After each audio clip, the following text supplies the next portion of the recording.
अरे वाह वाह, क्या महक आ रही है मेरे हाथों के चावलों से। अच्छा हुआ मैंने पतीला भर के चावल बना दिए, अब तो मोहल्ले में खुशबू ही फैल जाएगी। साक्षी रात में ज्यादा चावल बना रही होती है। तभी रसोई में साक्षी की माँ गीता आ जाती है और इतने सारे चावल देखकर गीता कहती है, ये क्या है साक्षी, इतने सारे चावल क्यों बना रही है? हम तो बस 2 लोग ही हैं, फिर इतने चावल क्या होगा, खराब हो जाएंगे। इतने मत बना, कल कोई भंडारा करने वाली है क्या तू?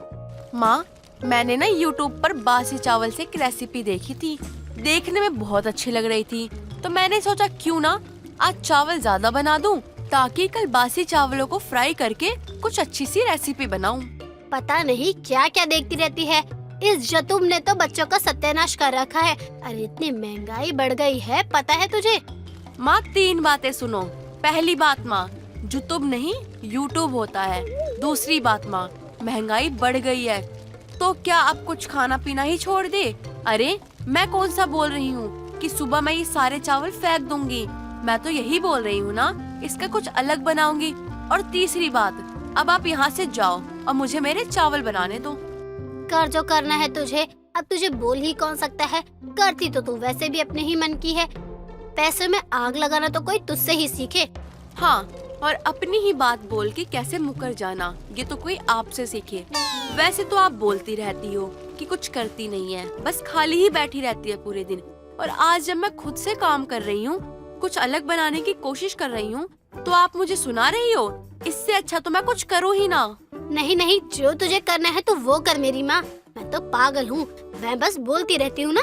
गीता इतना बोलकर वहाँ से चली जाती है। साक्षी काफी सारे चावल बना देती है और अगले दिन साक्षी बासी चावल को फ्राई कर देती है, जो कि काफी अच्छे बन जाते हैं। अरे वाह, मुझे तो मास्टर शेफ बन जाना चाहिए।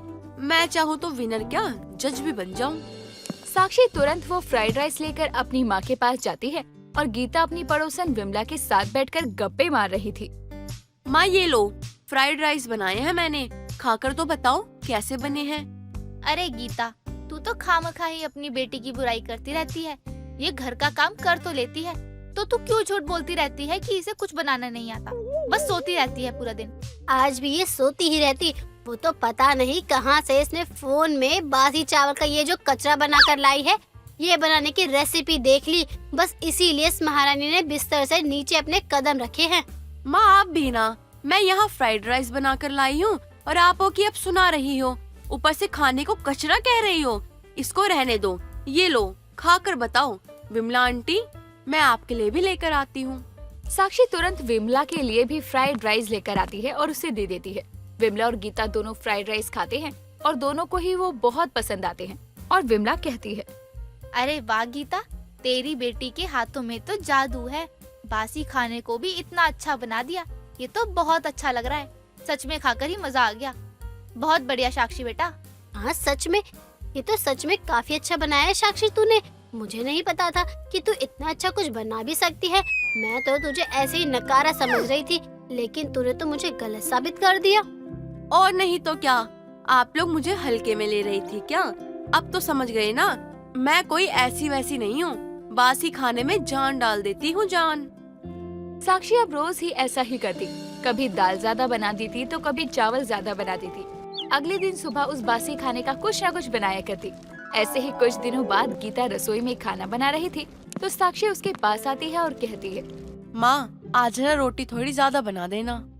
तू क्या पागल हो गई है? एक दिन बासी खाना चल जाता है, लेकिन रोज रोज नहीं।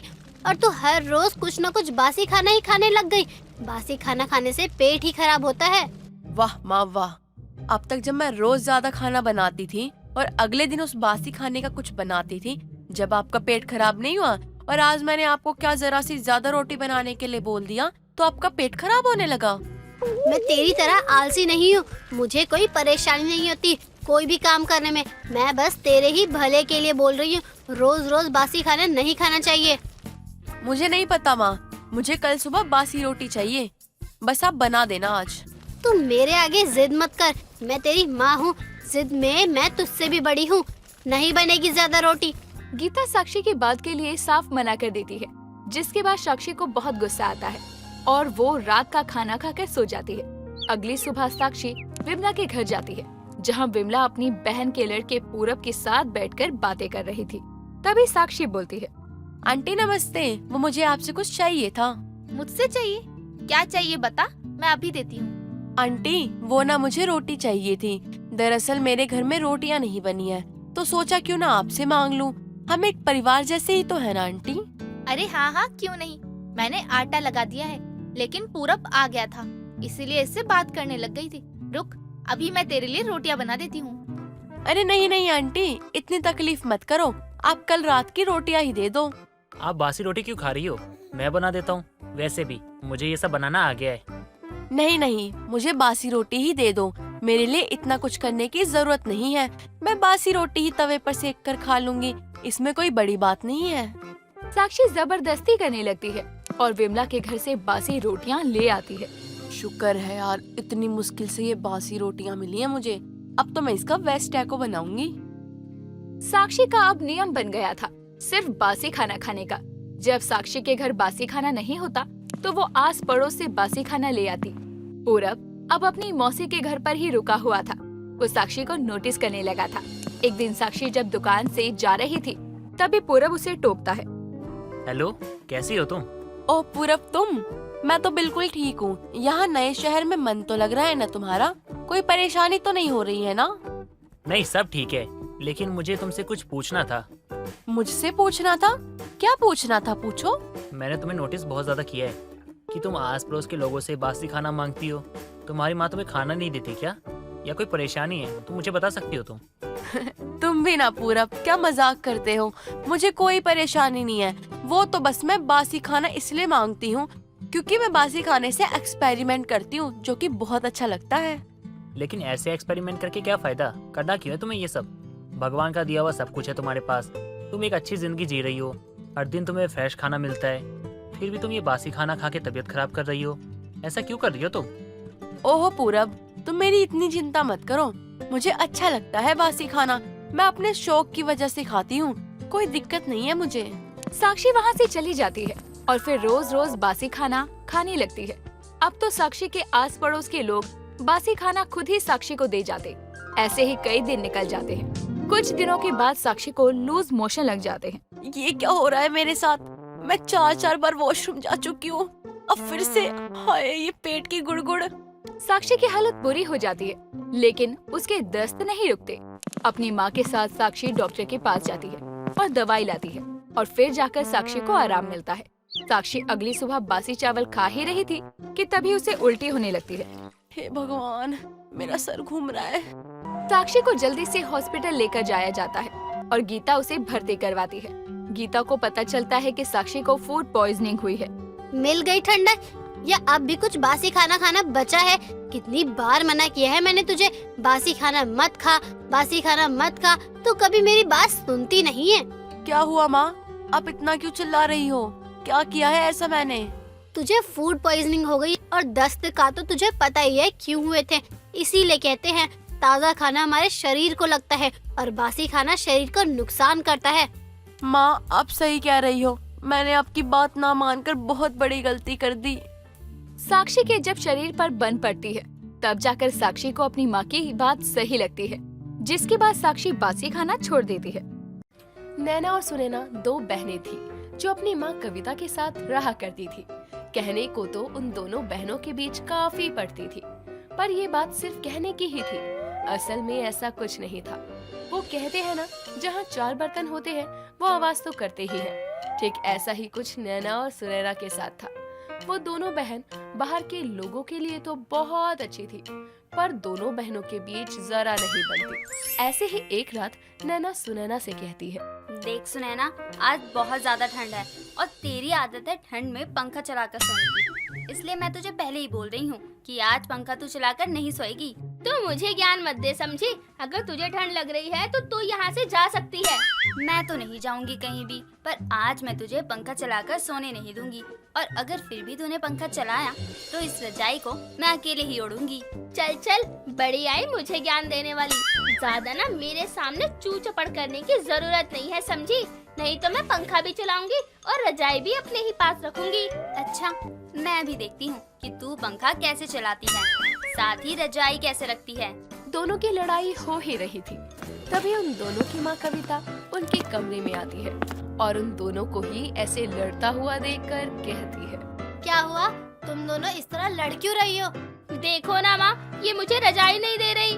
नैना, क्या है ये सब? माँ, ये पंखा चलाकर सोने की बात कर रही है और आप तो जानती हैं ना माँ कि मुझे कितनी ठंड लगती है, और इतनी कड़ाके की ठंड में अगर ये पंखा चलाएगी तो मैं इसे रजाई क्यों दूँ? मैं इसको रजाई नहीं दूंगी और मैं अकेली इस रजाई में सोऊंगी। नैना, तुम दोनों इस रजाई में आराम से आ जाओगी, इसलिए इतनी रात तुम दोनों अपना ये महायुद्ध चालू मत करो। माँ, मैं नहीं सोना चाहती इसके साथ, इसके अंदर से बदबू आती है, नहाती धोती तो है नहीं। हाँ, तो मुझे कौन सा शौक है तेरे साथ सोने का? माँ, मैं भी इसके साथ सोना नहीं चाहती। खुद तो ये हफ्ते भर नहीं नहाती और दूसरों को बोलती है। उन दोनों की ऐसी लड़ाई देखकर कविता उनके ऊपर चिल्लाते हुए कहती है, अगर तुम दोनों ने कोई भी ड्रामा दिखाया ना तो मुझसे बुरा कोई नहीं होगा, समझे तुम दोनों? पर माँ, चुप करो तुम दोनों और सो जाओ एक साथ। अगर मुझे तुम्हारे कमरे से जरा भी आवाज आई ना तो देख लेना, मुझसे बुरा कोई नहीं होगा। आपसे बुरा कोई है भी नहीं। क्या कहा तुमने? नहीं माँ, कुछ नहीं, हम दोनों नहीं लड़ेंगे। क्यों नैना, हम दोनों सो जाएंगे ना? हाँ, क्यों नहीं माँ, आप जाओ, हम मैनेज कर लेंगे। नैना और सुनैना की बात सुनकर अब कविता अपने कमरे में चली जाती है। तो वहीं दूसरी तरफ नैना सुनैना से कहती है, देख सुनैना, मुझे बहुत जल्दी ठंड लग जाती है, इसलिए हमें पंखा चलाकर सोना नहीं चाहिए। पर फिर भी अगर तू पंखा चलाकर सोएगी तो एक काम कर, तू कंबल ले ले और मैं रजाई। चल ठीक है, आज तेरी बात मान जाती हूँ, पर आगे नहीं, ठीक है? दोनों बहनें आपस में राजी होकर एक साथ सो जाती हैं। पर क्या उनकी ये लड़ाई यहीं खत्म हो जानी थी या फिर अब एक नई लड़ाई की शुरुआत थी? आइए जानते हैं। अगली शाम जब कविता मार्केट जाती है तो वो वहाँ रजाई देखकर खुद से कहती है, घर में उन दोनों के बीच रजाई को लेकर बहुत लड़ाई होती है, क्यों ना मैं एक नई रजाई ले लूं? क्या पता नई रजाई से इन दोनों की लड़ाइयाँ खत्म हो जाए। नई रजाई आने से नैना और सुनैना की लड़ाई खत्म हो जाएगी। बस यही सोचकर कविता नई रजाई को खरीद लेती है और उस रजाई को लेकर वो अपने घर आती है। नई रजाई को देखकर नैना और सुनैना काफी खुश थे और दोनों अपनी माँ से कहती हैं, माँ, ये नई रजाई किसके लिए लाई हो? और किसके लिए होगी? अब घर में रजाई आई है तो वो मेरे लिए ही होगी ना। क्यों, ये रजाई तेरे लिए क्यों होगी? ये नई रजाई मेरे लिए भी तो हो सकती है ना? नहीं, ये तेरे लिए नहीं बल्कि मेरे लिए है, क्योंकि याद कर, रात को ही तू मुझे रजाई में सोने नहीं दे रही थी। वो इसलिए क्योंकि तू पंखा चलाकर सो रही थी, और तू तो जानती है कि मुझे ठंड बहुत जल्दी लगती है। तुझे ऐसा नहीं लगता कि तू अपने ठंड लगने वाली इस छोटी सी बात को हर वक्त गाती रहती है? अरे भाई ठीक है, अगर तुझे ठंड लगती है तो हम भी हैं। हर किसी के शरीर का टेम्परेचर एक जैसा तो नहीं होता ना। एग्जाम्पल के तौर पर तो मुझे ही ले लेना, तू कहाँ ठंडी मुझी हुई और मैं कहाँ हॉट गर्ल। हाँ, तू तो हॉट गर्ल है ना। तुझे नई रजाई क्यों चाहिए? माँ, ये रजाई ना मैं ले रही हूँ, इट्स फाइनल। ऐसे कैसे फाइनल? मम्मी, अगर आपने ये रजाई इसको दी ना तो मैं भी कसम खाती हूँ कि पूरी ठंड बिना स्वेटर के रहूंगी, और अगर उसके बाद मुझे कुछ हुआ ना तो उसकी जिम्मेदार आप होगी। कविता नई रजाई ये सोच कर लाई थी कि उसके घर में लड़ाई बंद हो जाएगी, पर यहाँ तो अलग ही माहौल बना था। उस नई रजाई पर ऐसे बहस देखकर कविता खुद के सर पर हाथ रखकर कहती है, हे भगवान, मैं क्या करूं इन दोनों का? कभी कभी तो लगता है मैंने इंसान के बच्चे नहीं बल्कि जानवर के बच्चों को जन्मा है। हर समय ये दोनों जानवरों के जैसे लड़ते ही रहते हैं। उन दोनों को लड़ता देखकर कविता गुस्से से उठती है और रजाई लेकर अपने कमरे में चली जाती है। ये देखकर नैना सुनैना भी अपनी माँ के कमरे में जाती है और कहती है, माँ, आप इस नई रजाई को अपने कमरे में क्यों लेकर आ गई हो? हाँ माँ, आप इस नई रजाई को लेकर क्यों आ गई? वो इसलिए क्योंकि मैं तुम दोनों को इस तरह लड़ाई करते हुए नहीं दे सकती। तुम दोनों पागलों की तरह लड़ते हो, बस यही कारण है कि मैं नई रजाई को अपने पास ही रखूंगी। पर माँ, आप ऐसे कैसे कर सकती हो? आप ये नई रजाई तो मेरे लिए लेकर आई थी ना, और तो और मैं थोड़ी ना लड़ती हूँ। नैना, अब तो अपना ड्रामा बंद कर ले। देख रही है माँ इतने गुस्से में है, फिर भी तू ऐसे बोलती जा रही है। सुना ना, तू कम नहीं है, समझी? तू भी इसके जैसी है, लड़ने में माहिर। इतनी समझदार तो तू है भी नहीं जितने दिखाती है। माँ, चलो अब जाओ तुम दोनों यहाँ से, और हर रात की तरह आज रात भी लड़ो। कविता अब उन दोनों को अपने कमरे से बाहर निकाल देती है और खुद उस नई रजाई को ओढ़ कर सो जाती है। पर नैना और सुनैना को नींद नहीं आती। वो दोनों बहनें उस नई रजाई में सोने की तरकीबें निकालने लगती हैं।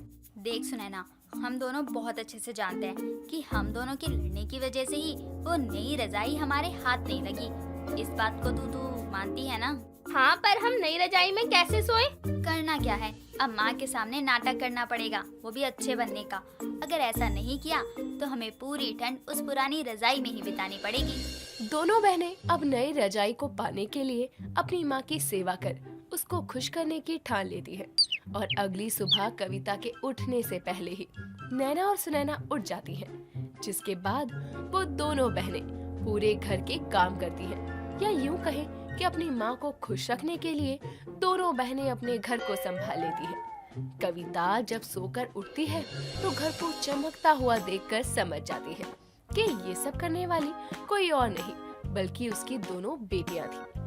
ये देखकर कविता नैना और सुनैना के पास जाती है और उनसे कहती है, तुम दोनों कितना ही मक्खन लगा लो, पर मैं तुम दोनों को वो नई रजाई नहीं दूंगी। माँ, हम नहीं लड़ेंगे, पक्का प्रॉमिस।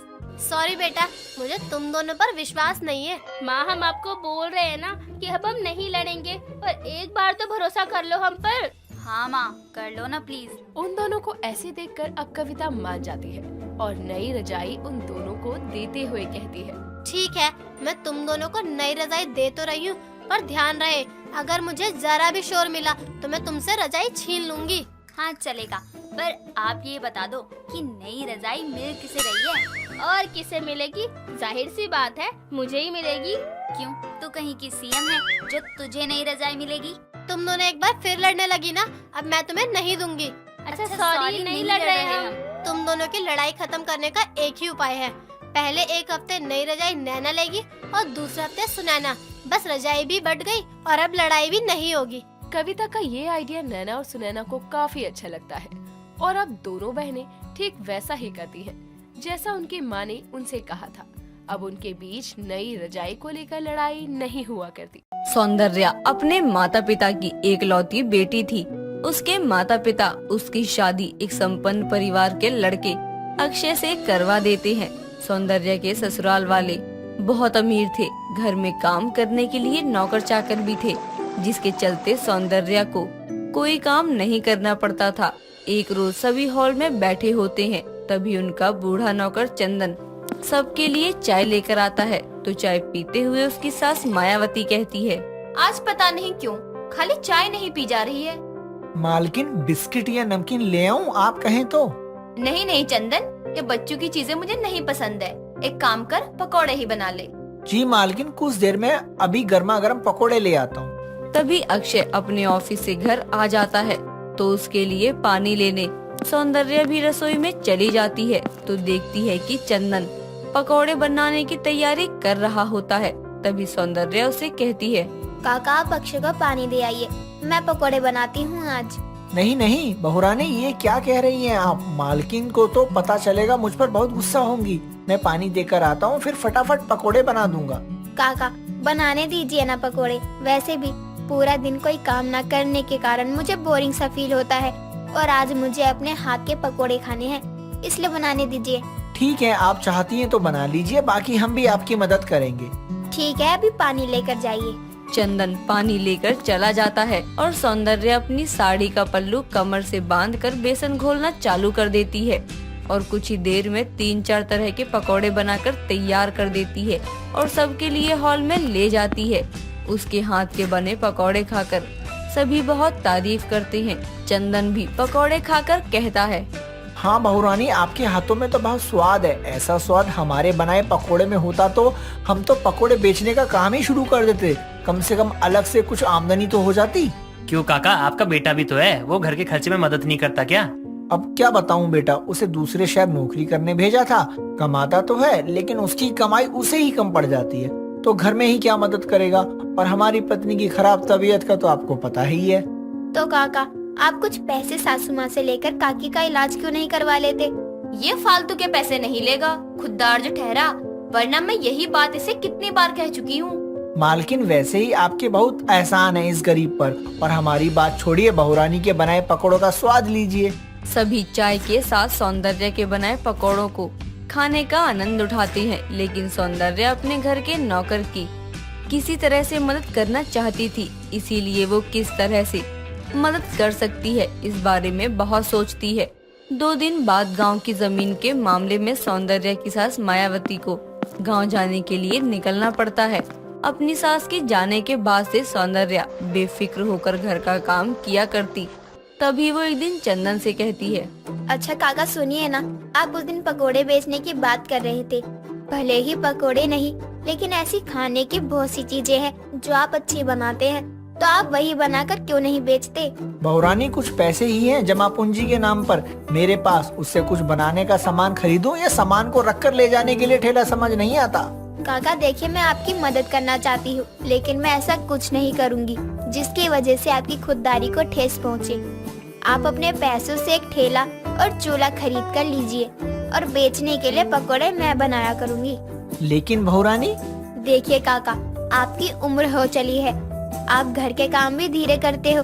कल को अपनी उम्र के चलते आप काम नहीं कर पाओगे, तो कम से कम पकोड़े बेचकर ही आप अपना गुजारा कर सकोगे। उसकी कही बात बूढ़ा चंदन मान जाता है और अगले ही दिन एक ठेला और चूल्हा खरीद कर ले आता है। तो सौंदर्य भी 3-4 तरह के पकौड़े बनाकर उसे फॉइल पेपर से अच्छी तरह कवर कर देती है, ताकि पकौड़े लंबे समय तक गर्म रहे। उसके बाद शाम के समय चंदन के ठेले पर रख देती है और चंदन पकौड़े बेचने निकल जाता है। साथ ही वो एक चूल्हा और कढ़ाई भी रखता है, ताकि उन्हीं पकौड़ों को फिर से गर्म कर सके। कुछ दिन तो ऐसे ही चलता रहता है, लेकिन उम्र के तकाजे, दिन में घर का काम और शाम को पकौड़े बेचने का काम करने के कारण अचानक ही चंदन बीमार पड़ जाता है, जिससे ना वो काम पर आ पाता, ना ही पकौड़े बेचने जा पाता। एक रोज सौंदर्य कुछ सामान लिए बाहर जा रही होती है, तभी अक्षय कहता है, अरे अभी कहाँ जा रही हो? चंदन काका के घर तबीयत का पता करने। हाँ चली जाओ, काफी समय तक ना उन्होंने हमारे यहाँ काम किया है। मुझे ऑफिस का कुछ काम है, वरना मैं भी तुम्हारे साथ चलता। कोई नहीं, मैं जाती हूँ। कुछ देर में सौंदर्य चंदन के घर पहुँचती है तो देखती है कि चंदन खाट पर लेटा खांस रहा होता है और उसकी पत्नी खाना बना रही थी। तभी वो थैले का सामान चंदन की पत्नी सुरेखा को देते हुए कहती है, काकी, लगता है काका को अभी ठीक होने में समय लगेगा। हाँ बहू रानी, अब तो घर का खर्चा चलाना भी बहुत मुश्किल हो रहा है। अगर मैं पैसों की मदद करूंगी तो काका को बुरा लगेगा। काकी, मैंने सोचा है कि काका की जगह मैं पकोड़े बेचूंगी, बस आप उन्हें अभी मत बताना। सौंदर्य की बात सुनकर सुरेखा उसे गले लगा लेती है और अगले दिन सौंदर्य अपनी सास की कोई पुरानी सी साड़ी पहनकर सर पर पल्लू कर बिना मेकअप के पकोड़े का ठेला लेकर बाजार में पकोड़े बेचते हुए कहती है, पकोड़े ले लो, गर्मा गर्म पकोड़े। यार, कोई पकोड़े खाने क्यों नहीं आ रहा है? शायद काका की जगह आज मैं पकोड़े बेच रही हूँ, इसलिए मैं थोड़ा और जोर से आवाज लगाती हूँ। पकोड़े, आलू के, प्याज के, गोभी के पकोड़े, खा लो गरम गरम पकोड़े। इक्का दुक्का ग्राहक आते हैं। उसके बाद ग्राहकों की संख्या बढ़ती है। शाम के समय कुछ ही पकोड़े बचे होते हैं कि तभी सौंदर्य की पड़ोस में रहने वाली कांता वहाँ आती है। तो सौंदर्य को पकोड़े बेचता देखकर हैरानी से कहती है, अरे मायावती की बहू, तू कब से पकौड़े बेचने लगी? इन्हें क्या बोलूं, पुरानी साड़ी में भी पहचान लिया मुझे, कुछ तो बोलना ही पड़ेगा। कौन मायावती? किसकी बहू? हम सुंदरी हैं, पकोड़े बेचते हैं, तुमको लेना है तो बोलो। शकल तो वही है, लेकिन बोलचाल, पहनावा कुछ भी सौंदर्य जैसा नहीं है। क्या पता कोई हम शक्ल हो।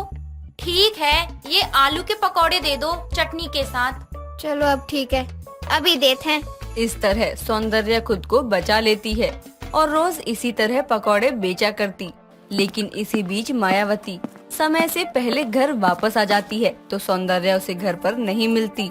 वो बाहर ताजी हवा खाने निकलती है तो कांता उसे उसकी बहू की हमशक्ल पकौड़े बेचने वाली की बात बताती है। तो मायावती को अचंबा होता है। वहीं सौंदर्य पकौड़े बेच रही होती है तो वहाँ पकौड़े खाने के लिए उसका पति अक्षय भी आ जाता है और सौंदर्य को देखता ही रह जाता है। लेकिन सौंदर्य बिना डरे उसे भी सुंदरी बनकर कहती है, का देखा तो साहब, पकोड़े खाने हैं का? नहीं नहीं, ये सौंदर्य नहीं पर शकल। अरे पागल जैसे का घूरत हो, अभी कान के नीचे 2 कंटाप लगा देंगे। नहीं नहीं, ये कोई और ही है। वो प्याज के पकोड़े पैक कर दो। हाँ तो ऐसे बोलो, घूर काहे रहे हैं हमें? वो जल्दी से पकौड़े देकर उसे वहाँ से भेज देती है और कुछ देर में ठेला और पकौड़े बेचने से जो पैसे आए उसे देने के लिए चंदन के घर जाती है तो देखती है चंदन की तबीयत ठीक थी।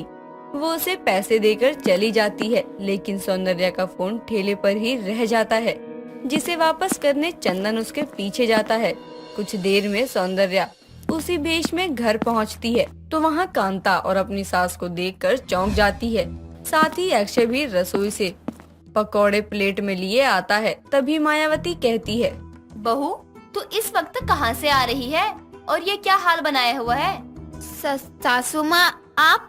अरे ये तो वही पकौड़े बेचने वाली है, लेकिन इसकी बोली। यानी कि ये पकोड़े तुम ही बेच रही थी ऐसा हुलिया बनाकर? मुझे लगा भी था, लेकिन फिर मैं थोड़े दिन के लिए क्या गई? बहू तूने तो हद ही कर दी। पकौड़े बेचने वाली मेरी बहू? अरे ऐसी क्या आफत आ गई जो मेरी बहू को पकौड़े बेचने पड़ गए? तभी वहाँ हाथ में सौंदर्या का फोन लिए चंदन पहुँचता है और सभी को सौंदर्या के पकौड़े बेचने का कारण बताता है और हाथ जोड़ते हुए कहता है, मालकिन बहुरानी ने मुझ गरीब की मदद करने के लिए ये सब किया है, आप गुस्सा मत कीजिए। लेकिन ये माँ रहने दीजिए, सौंदर्या ने कुछ गलत नहीं किया है। माना वो पकोड़े बेचने की जगह कोई दूसरा तरीका भी ढूंढ सकती थी, लेकिन उसे उस समय जो ठीक लगा ना उसने वही किया है, इसलिए आप गुस्सा मत कीजिए। मायावती सबके समझाने से शांत हो जाती है और सौंदर्या को ना डांटकर उसके सर पर प्यार से हाथ रखती है। दोस्तों अगर आपको ये कहानी पसंद आई तो इसे लाइक करें, शेयर करें और कमेंट करके बताएं कि कहानी में आपको सबसे अच्छा क्या लगा।